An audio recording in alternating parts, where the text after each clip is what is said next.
Good morning student. Today we are going to start our new concept, that is application of trigonometry.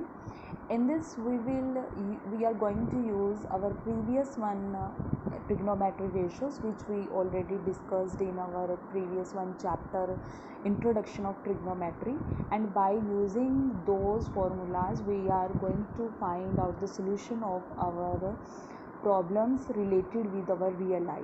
For it, I am going to take one example. Suppose that you are standing in front of a building, and I am going to suppose that this is my building A and B, and you are standing here at point O, and this is called as point of observation, and you want to find out height of the building.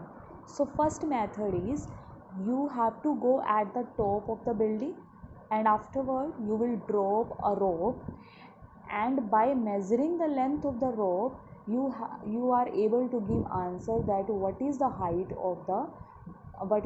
of the building.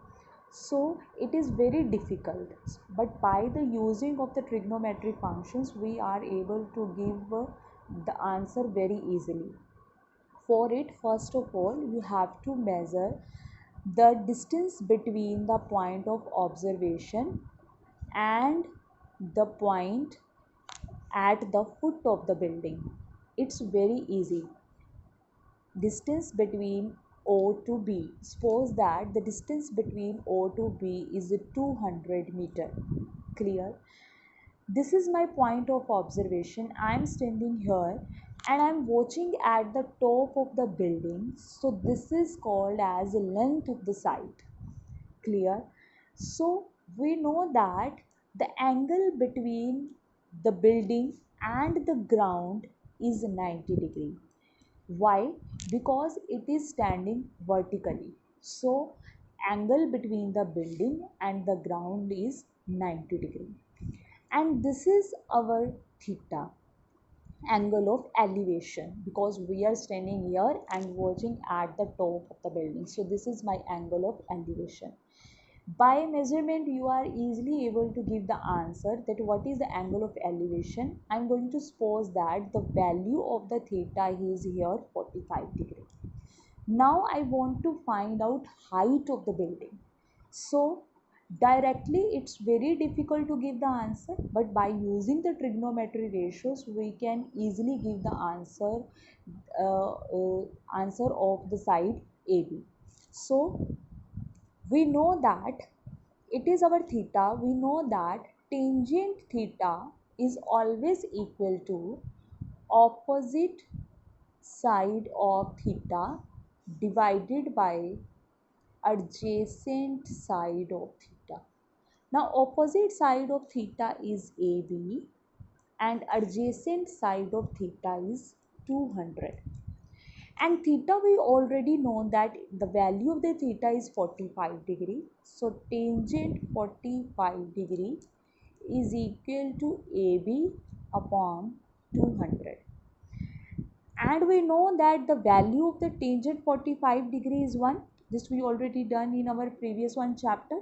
From the table we can easily give the answer that the value of tangent 45 degree is equal to 1, and it is equal to AB by 200. Cross multiply, the value of AB is 200 meter. So height of the building is 200 meter. Suppose that here you also want to find out the length of the side, means the length of the side OA.